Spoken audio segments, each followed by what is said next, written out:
8 bulan itu tekstur yang diberikan kepada anaknya itu lembut. Lembut itu empuk yang seperti bubur, tidak ada tekstur kasar-kasarnya mboten wonten. Jadi adanya makan langsung ditelan. Namanya enggak kenyang, tapi langsung diaduk, langsung ditelan.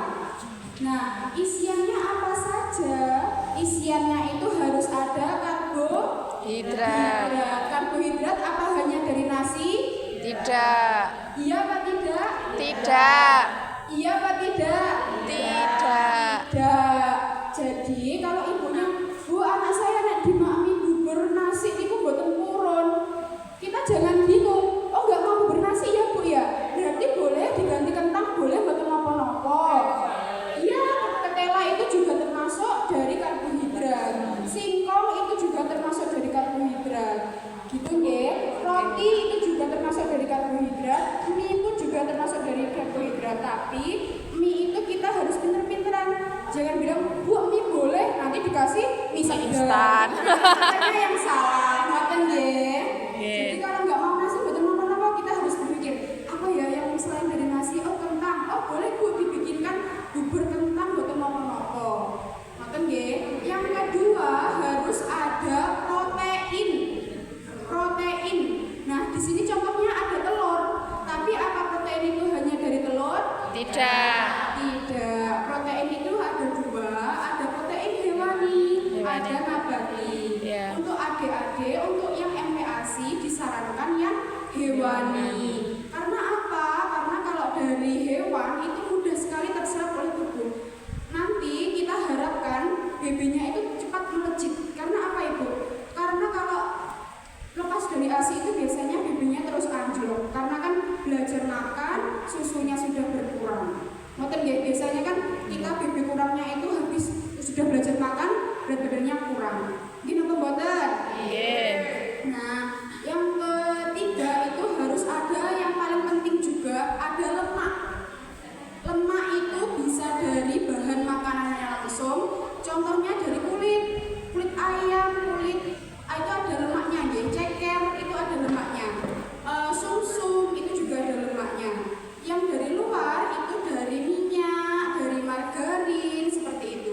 Jadi untuk adik-adik yang belajar makan usia 0 sampai 5 tahun, usia 6 sampai 5 tahun menurut saya, itu harus yang paling penting protein lemak. Nggih.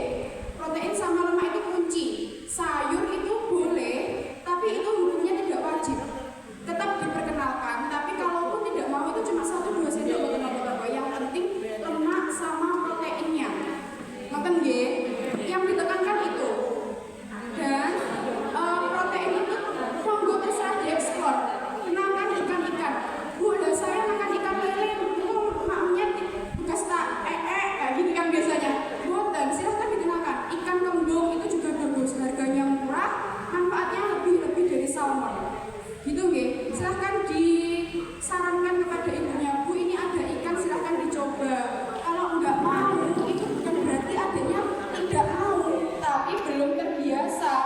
Coba sampai 10 kali.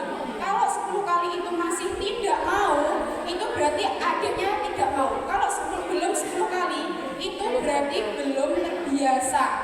Ngoten nggih, ibu-ibunya jangan langsung dipatahkan, oh berarti nggak mau itu. Itu masih mau Ibu, coba diulang. Nanti caranya masak dirubah, dikasih digoreng, di sayur santen. Ngoten nggih. Jadi nanti kalau ada ibu-ibu nggak mau lomba ikan, kedoyan amis-amis, itu belum tentu. Mungkin salahnya di mengolahnya, mungkin masih adaptasi karena baunya kadang ada amis-amisnya. Ngoten nggih. Terus untuk sayur ini untuk yang usia 0 sampai 8 bulan itu hanya 1 sendok sekali makan. Jadi untuk adik yang MPASI yang masih pure bubur itu sayurnya cuma 1 sendok mawon sekali makan. Dikasih wortel 1 sendok mawon. Jadi boten seperti kita yang harus banyak sayur biar boten gendut. Kalau ada adiknya yang dibanyakan apa tadi?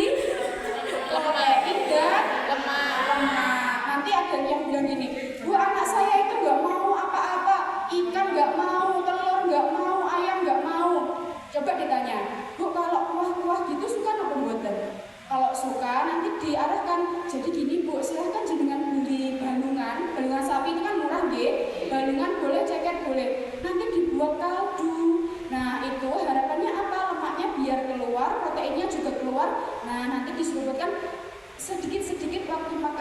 nasi gitu nggih. Harapannya biar bisa memasukkan proteinnya meskipun tidak sebanyak makanan yang utuh gitu nggih, tidak sebanyak daging kalau dimakan. Ngoten nggih. Kita usaha terus, yang penting harus ada protein karena ini bagus untuk pertumbuhan adiknya. Nanti biar boten stunting, biar boten busting, biar boten wonten underweight. Ngoten nggih. Untuk usia 0 sampai 6 bulan, teksturnya napa Ibu? 6 sampai 8 bulan teksturnya lembut. Terus untuk 9 sampai 11 bulan teksturnya napa? Pripun? Nggih. Olahan dari tepung boleh digunakan atau tidak? Nggih. Untuk anak-anak, untuk bayi apalagi baru makan, sebenarnya untuk olahan tepung itu sebaiknya dihindari karena itu ada gluten, apalagi tepung terigu. Itu sebisa mungkin dihindari dulu boten napa-napa. Tapi kalau sudah 2 tahun ke atas, kita sifatnya fleksibel mawon karena nanti kalau apa-apa dibatasin, ini nggak boleh, nanti jadinya kalau sudah besar ini iter.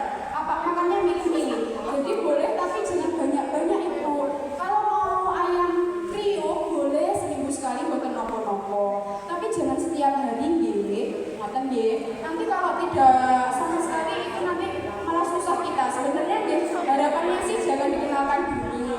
Tapi kan nggih kondisi di lapangan kan seperti itu nggih Bu nggih. Jadi kita fleksibel mawon yang penting tidak sering. Seminggu sekali boten